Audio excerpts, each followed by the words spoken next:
Hello everyone, hello.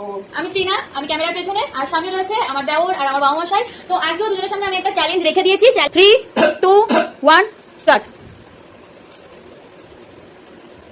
খোসা খাই রেখে দেবে, আর একদম সামনে রাখো। হ্যাঁ, দুই ভাইয়ের মধ্যে যে ফার্স্ট হবে সে আজ যে হেরে যাবে, সে অপরজনকে পানিশ করবে। আজকেও শাস্তি দিতে হবে, শাস্তি না হলে গেমে মজা হবে না।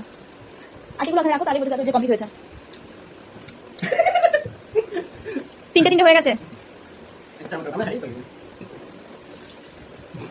মুখ আঁকড়ে দেখাতে হবে। তোমার এখন একটা রয়েছে। দাদা এবার রিল্যাক্স। 52 সেকেন্ডস। বাবু মশাই 52 সেকেন্ডস। বাবু মশাই উইনার, ভাই হেরো। এবার বাবু মশাই, তোমার ভাইকে তুমি একটা শাস্তি দাও, যেটা তোমার ভাই করে দেখাবে। না, আমার ভাই এখন হাসবে, হেসে দেখাতে হবে। হয়নি, আর ভালো করে ভালো করে